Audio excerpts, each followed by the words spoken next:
Bom dia, boa tarde e boa noite, meus seguidores maravilhosos.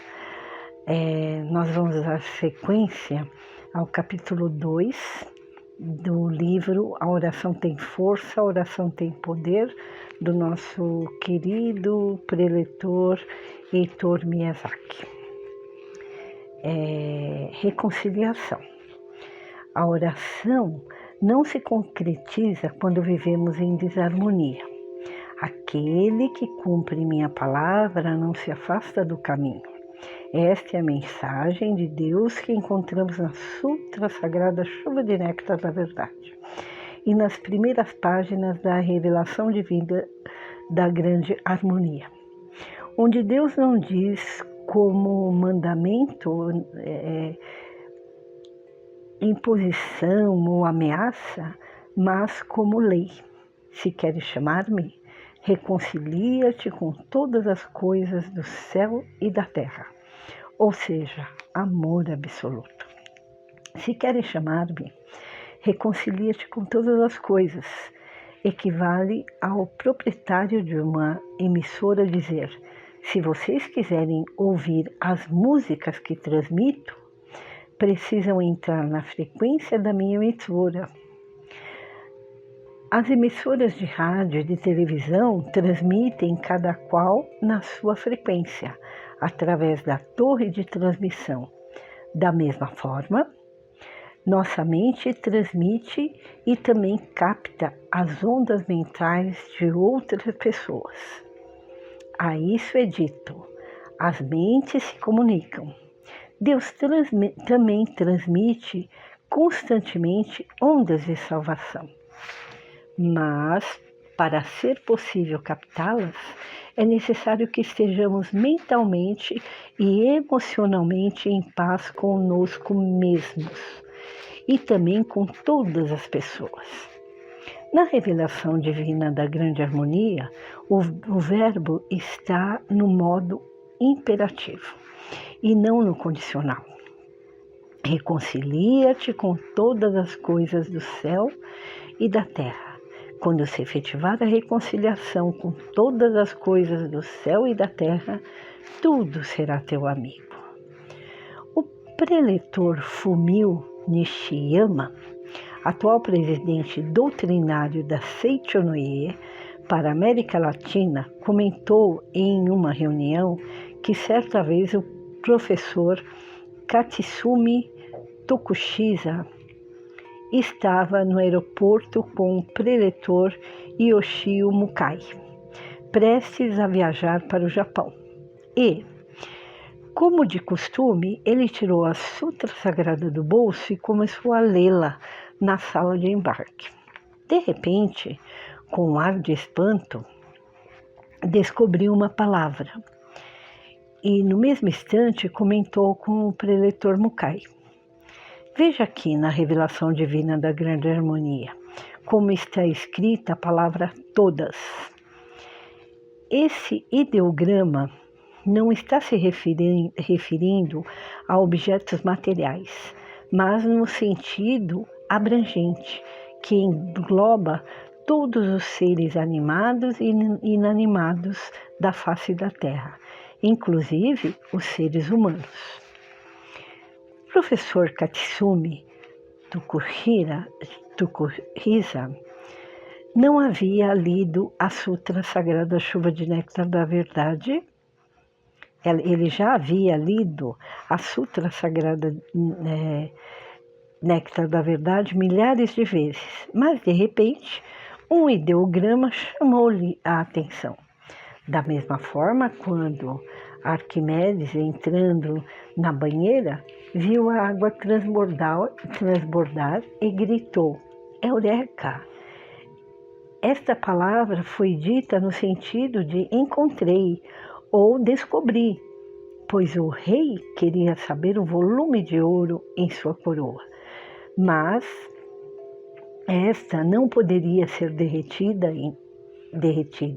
Então, para medir o volume de ouro da coroa, bastaria colocá-la numa bacia cheia de água, Assim, o volume de água que fosse derramado seria equivalente ao volume do ouro da coroa. E, de modo análogo, o professor Tucorrisa observou que o ideograma da palavra coisa poderia ser substituído por pessoas, fatos e todos os outros seres viventes, ou seja, a reconciliação é com tudo e com todos. Alguém poderia questionar, e por que agradecer ao fato? A explicação é dada pelo mestre Masaharu Taniguchi no livro Lições para o Cotidiano, 19ª edição, página 110. Os sentimentos como o rancor, o ódio, a repulsa, etc., fazem com que a nossa aparência se torne desagradável e até mesmo repulsiva, ao passo que o sentimento de gratidão nos dá uma beleza toda especial. E no mesmo livro, na página 107, encontramos um exemplo de que a eliminação do ódio de um fato proporciona a cura da pessoa. A senhora Hirano sofreu graves queimaduras no corpo e no rosto por ocasião da explosão da bomba atômica em Hiroshima. E as feias cicatrizes permaneceram em sua face, enquanto ela amaldiçoava o conflito mundial, a bomba atômica, os americanos, enfim, tudo que contribuíra para lhe causar danos. Na página 110 do mesmo livro, o sagrado mestre Masaharu Taniguchi comenta que, após 2 ou 3 meses, viajou novamente para Hiroshima a fim de realizar conferências e em ocasiões como essas, costuma-se escolher uma pessoa de boa aparência e simpática para atendê-lo. Quando uma senhora entrou na sala para servir-lhe o chá, ele teve a impressão de já tê-la visto em algum lugar, mas não conseguia se lembrar de onde. Era a senhora Hirano, e em seu rosto não havia mais nenhuma cicatriz, a pele era normal e lisa. Recordo-me de um casal de dirigentes que sofreu grave acidente no interior de São Paulo, quando o carro deles se chocou com um veículo que vinha na contramão, conduzido por um homem totalmente embriagado. O rosto da mulher ficou com muitas cicatrizes provocadas pelos cacos de vidro e do para-brisa. A mulher perdoou do fundo do coração o motorista do veículo que causou o acidente e o seu rosto voltou à normalidade, não ficando nenhuma marca de ferimento. Numa aula na reunião de estudos da Verdade da Vida, comentei o fato ocorrido na cidade de Presidente Prudente, interior do estado de São Paulo. Durante a palestra, havia dito sobre a dificuldade que as pessoas têm em conseguir um novo emprego. E para a maioria delas, a causa é a mágoa ou o ódio que guarda de algumas pessoas com quem trabalhou. Entre os participantes estava uma jovem que trabalhava numa loja e que fora demitida por causa de uma mentira inventada por um colega. Entretanto, chegando em casa, ela passou a praticar a oração para perdoar, mas conhecida como a oração do perdão, que se encontra no livro Minhas Orações, 33ª edição, revisada, 45 edição, da página 16 e 17. Para essa colega e para o chefe, 2 dias depois, o chefe foi à sua casa e comentou: descobri que a pessoa que errou foi a outra funcionária, que agora demiti, e vim aqui para corrigir a injustiça que cometi. pedir-lhe perdão e convidá-la para trabalhar comigo novamente. Nesse mesmo dia, aconteceram mais 2 fatos. Um deles foi do operador de câmeras que pensou enquanto trabalhava. É verdade, o chefe do setor cometeu um erro grave e demitiu todos os demais operadores de câmera. E ficou refletindo. Eu venho segurando essa mágoa há 5 anos. E o que eu ganhei com isso? Nada. Absolutamente nada. Mas se eu encontrá-lo em algum lugar, vou abraçá-lo e reatar a amizade com ele. No dia seguinte, o Departamento de Recursos Humanos pediu para que ele comparecesse no setor. Chegou ao local, o funcionário do setor lhe disse: traga sua carteira profissional, porque a partir de hoje você é um novo funcionário dessa emissora de TV. Outro relato decorrente dessa aula é da Renata Carvalho do Amaral Caviglia, da cidade de Guarulhos, São Paulo. Assim ela descreveu: ontem eu pensei francamente sobre o que poderia estar bloqueando a minha vida financeira. Pensei, puxa, já li a Humanidade Isenta do Pecado 10 vezes. Estou começando a ler o volume 38 da coleção A Verdade da Vida. Por isso, passar por problemas financeiros de forma tão intensa assim já não deveria mais estar acontecendo comigo. Ou eu mudo agora, ou eu mudo agora. Ouvindo o preleitor Heitor Miyazaki, na reunião de estudos da aula Verdade da Vida, tomei algumas decisões e hoje pela manhã mudei muitas coisas, inclusive a minha mente. Há uma pessoa na empresa a qual sempre penso no lado fenomênico dela.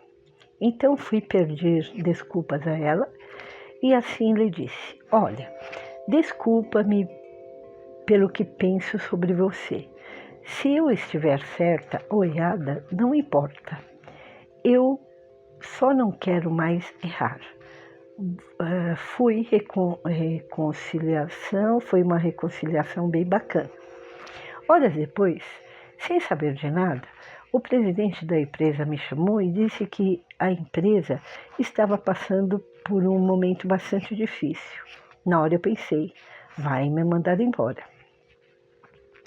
Mas ele disse outra coisa, só posso te aumentar isto.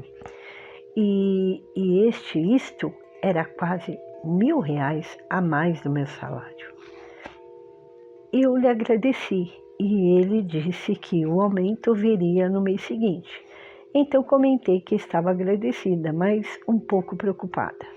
Então ele percebeu e disse: isto paga? E me deu um cheque que dava para acertar todas as minhas contas. Estou muito feliz em perceber que uma simples mudança de postura mental gerou um resultado maravilhoso em minha vida.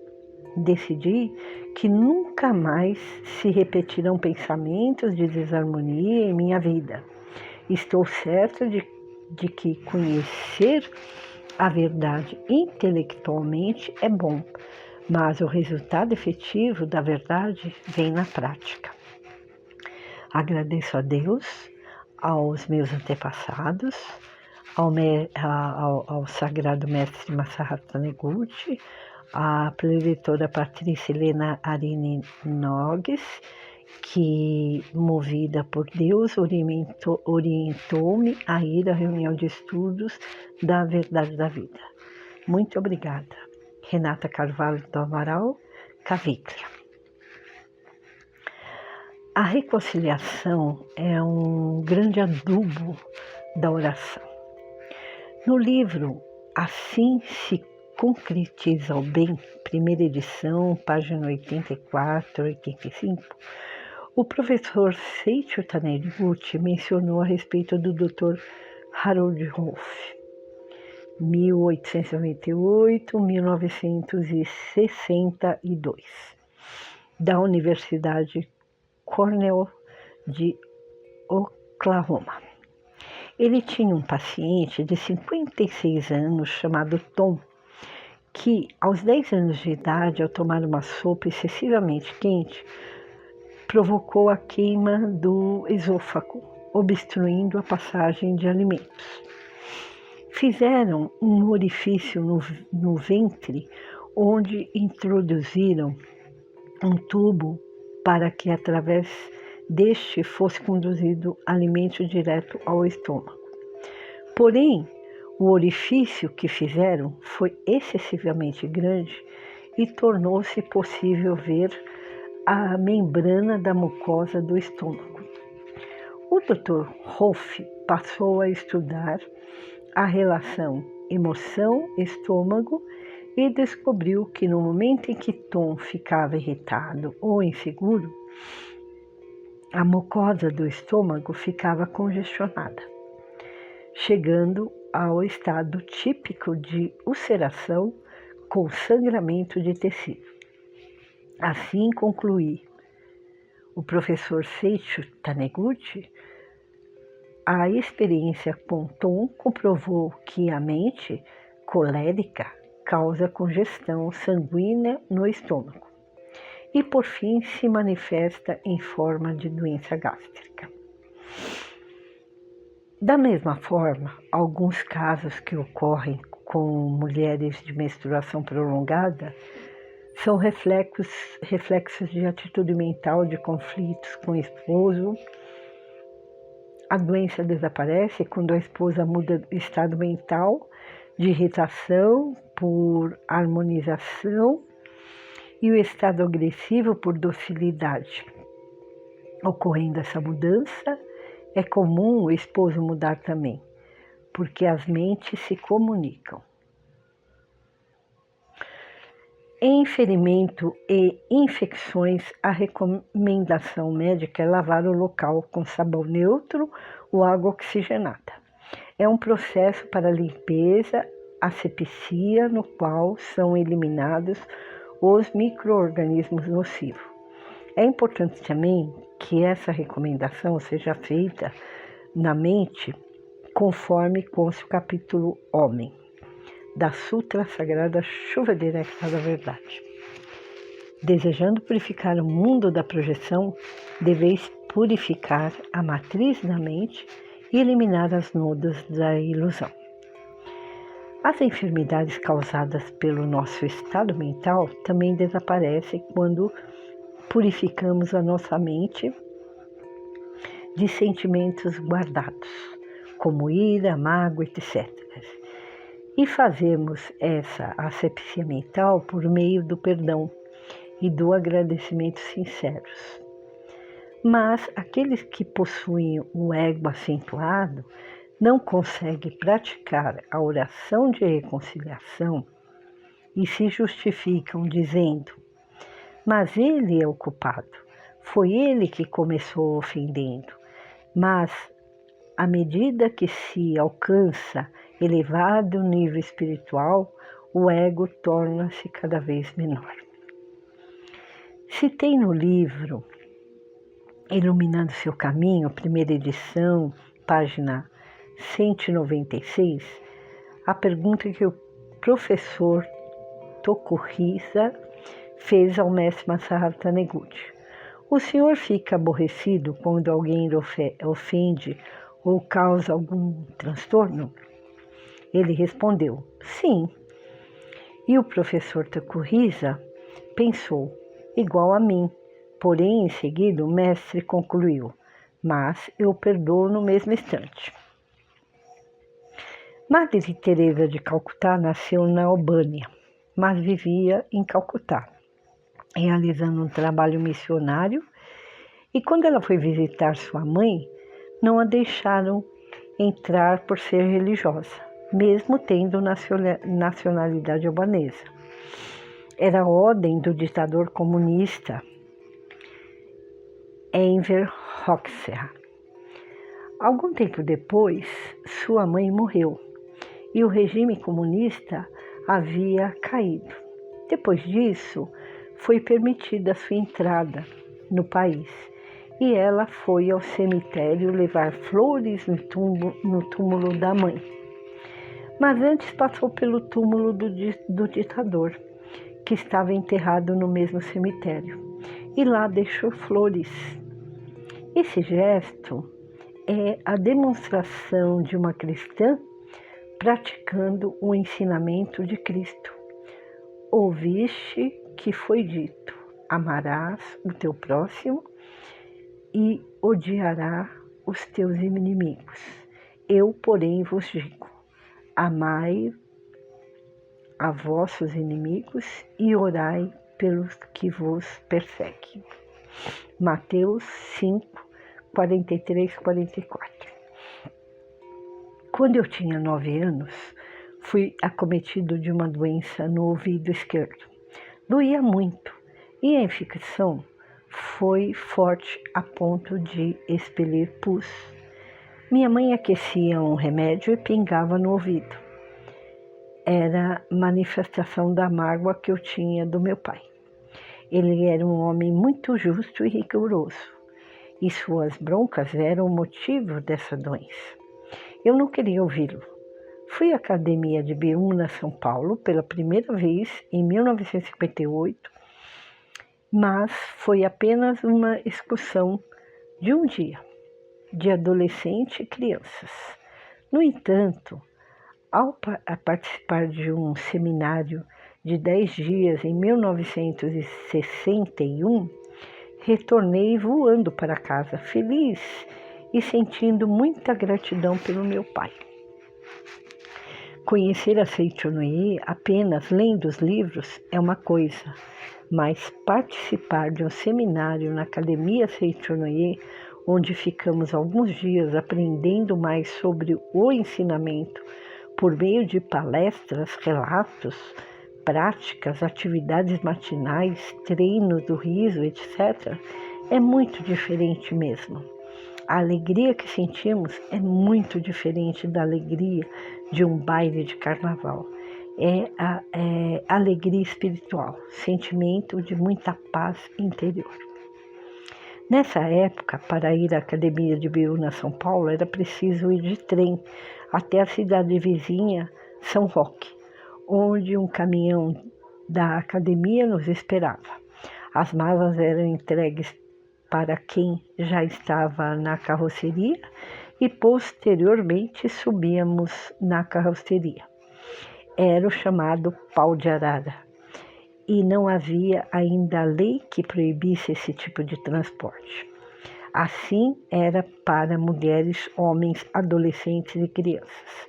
Porém, ninguém reclamava, porque o objetivo não era conforto, mas aprender a verdade. Retornei para casa sentindo um amor profundo pelo meu pai e começaram a aflorar a minha mente fatos que estavam no meu inconsciente. Lembrei-me de quando tinha 2 anos no colo dele e no momento em que ele encostava o seu rosto no meu, a barba me incomodava. Em outra situação, eu estava com 3 anos de idade e quase caí no sanitário de tábua, que era um poço. O meu irmão chamou meu pai, que veio correndo e me tirou de lá. Eu falei para ele: precisa pegar o chinelo que caiu no buraco. Mas ele me segurava com os 2 braços, emocionado por eu não ter caído. Quando eu trabalhava no empório com meus pais, eu tinha cerca de 14 a 15 anos. E um dia ele me chamou e disse: troque a roupa e vista um paletó. Preciso que vá pagar uma duplicata no viaduto do chá, no prédio da Matarazzo. Coloque o dinheiro no bolso superior do paletó, na parte interna. Não dê atenção a ninguém e não se distraia, olhando para os lados. E entregou-me uma quantia enorme de dinheiro. Naquela época era raro ocorrer assalto, mas havia os chamados batedores de carteira, que eram hábeis em roubar a carteira dos passageiros e transportes coletivos. Que loucura confiar essa fortuna nas mãos de um garoto. foi o meu pensamento. Andava como um robô e o coração palpitava tenso, até o momento em que entrei no prédio e entreguei a duplicata e o dinheiro para a atendente. Ao pegar o recibo, senti um enorme alívio e pensei: se eu perdesse aquele dinheiro, quantos meses seriam necessários para trabalhar, para juntar aquela quantia? E por que meu pai confiou em mim? Só podia ser porque me amava. Ainda hoje, avô de 6 netos maravilhosos, sinto forte gratidão e emoção ao lembrar dos meus pais. A memória falha quando não perdoamos ou quando o desejo não é sincero. O senhor Roberto Petrúcio Herculano de Alencar presenteou-me com o livro de Sigmund Freud sobre a psicopatologia da vida cotidiana, com a dedicatória para o leitor, o mestre Masaharu Taniguchi cita este livro em várias obras dele. Nesse livro, Freud faz uma série de análises de si próprio, sobre o motivo de se ter dificuldade em lembrar alguns nomes, enquanto outros vinham à mente sem o mínimo esforço. Citou várias situações e chegou à conclusão de que os nomes que lhe fugiam da memória eram aqueles relacionados a algumas lembranças desagradáveis, ou seja, nomes de pessoas com quem não estava em harmonia, eram impedidos de serem lembrados com facilidade. Outra descoberta: quando não se sente o desejo de ir a um determinado lugar, o inconsciente atua como uma espécie de assistente para que isso não se concretize. É o caso de um senhor de nome A. Bill, que foi forçado pela esposa a tomar parte de uma reunião social. Mas esse tipo de atividade não era do agrado dele. No entanto, para não entrar em atrito com a esposa, acabou cedendo. Então foi até o baú, tirar a roupa necessária para o evento, porém resolveu mudar a sequência, interrompendo o que estava fazendo para ir primeiro barbear-se. Voltou ao baú, mas esse estava fechado e ele não se lembrava onde tinha deixado a chave. Não havia condições de chamar um chaveiro, pois era domingo à noite, e assim precisaram mandar um pedido de desculpas pela ausência na reunião. Quando o baú foi aberto na manhã seguinte, a chave estava dentro do baú, onde ele a havia deixado e o trancara batendo a tampa. Não foi intencional, mas sim a ação do inconsciente, desejo de não querer ir à reunião social. No livro Mente Humana, Carl A. Menninger cita, traduzido da terceira edição, 1964, página 214. Em contraste com a amnésia, defeito de registro, que acabamos de descrever, esse tipo muito raramente é devido à lesão cerebral. As células nervosas ficam intactas. As lembranças estão ali, mas alguma coisa interfere em sua chamada no tempo preciso. Qual a interferência? Freud foi o primeiro a mostrar-nos o que praticamente todos os psiquiatras e psicólogos agora acreditam. Um desejo de não lembrar ele desvia ou bloqueia o desejo de lembrar. Se queres chamar-me, reconcilia-te com todas as coisas do céu e da terra e chama por mim.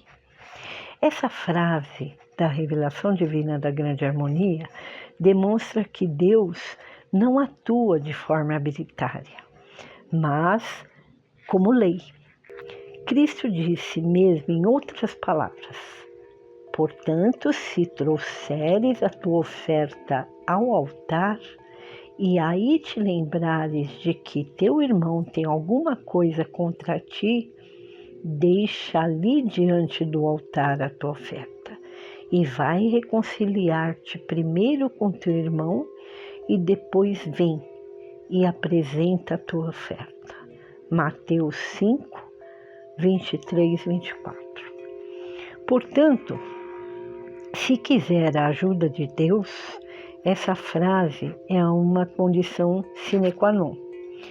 Essa expressão é uma locução adjetiva que veio do latim e tem significado de sem, a, qual, não.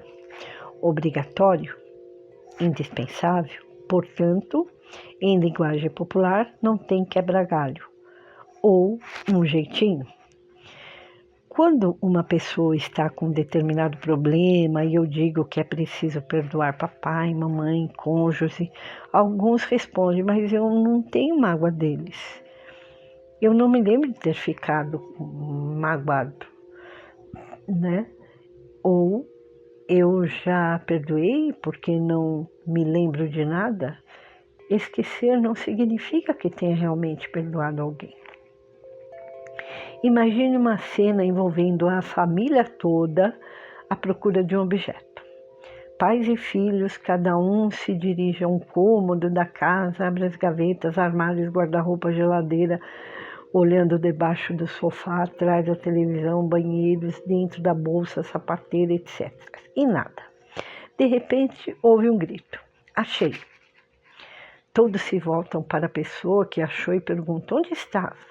E a resposta, no porão. Foi por esse motivo que Freud chamou o inconsciente de porão de uma casa. E o local onde é frequentado no dia a dia, sala, cozinha, quarto, banheiro, etc., de consciente. Portanto, o consciente tem memória curta e não tem lembrança de tudo o que acontece conosco. Por esse motivo, o fato de esquecer não significa que não tenha ocorrido. Eis porque o livro A Verdade da Vida, volume 22, primeira edição, página 141, consta: a Seichonoye inclui em seus ensinamentos a psicanálise moderna. O mérito da psicanálise está em procurar os conflitos ocultos nas camadas profundas da mente humana, analisando a manifestação simbólica chamada doença. Descobrir esses conflitos emaranhados dos mais variados desejos e anseios e trazê-los à tona. É com base no fato de que a doença se cura quando se elimina tais conflitos íntimos. Ter provado cientificamente que as doenças são sombras da mente em estado de ilusão, ou seja, consequência dos conflitos dos íntimos. E a primeira explicação do tema foi na revista Seichonoye, primeira publicação lançada pelo mestre Masaharu Taniguchi no ano de 1930, onde das 88 páginas, 27% foram destinadas às curas de Stelker e Bryan. Através da psicanálise, esse último é o psicanalista citado no livro A Humanidade é Isenta do Pecado, que curou a mulher que não conseguia beber água. um exemplo de conflito esquecido nas camadas mais profundas da mente e que gerou uma doença por 32 anos no couro cabeludo citado no livro Iluminando Seu Caminho, primeira edição, página 94. É o caso da preletora Jaci Botelho Soares Pinto. Ela pensou que já havia perdoado o pai, mas estava escondido no porão. O ódio que sentia por ele desde quando levou uma surra dele aos 11 anos de idade. No mesmo livro, na página 111, o relato da preletora Mabel Melo, que se curou do câncer da tireoide ao se recordar do momento em que registrou a mágoa e se purificou, perdoando as pessoas por meio da prática assídua da oração para perdoar e da prática do muito obrigado. Conforme vimos nesse capítulo, a razão de manifestações de doença ou de destino infeliz por estar no inconsciente, assim, purificando-nos de estados mentais que não condizem com a criação de Deus, passamos a nos sintonizar com as ondas da salvação, fazendo desaparecer a causa da ilusão que geram sofrimentos. Bom, terminamos aqui o segundo capítulo e eu agradeço muito a vocês, aos ensinamentos do nosso preletor Heitor Miyazaki. Espero que vocês estejam gostando e para me ajudar a dar sequência a este livro, gostaria muito que vocês curtissem, compartilhassem e se inscrevessem no meu canal, né? E é isso. Mas de antemão eu agradeço. Eu agradeço muito, muito, muito a vocês, tá? E a Deus também. Muito obrigada, muito obrigada.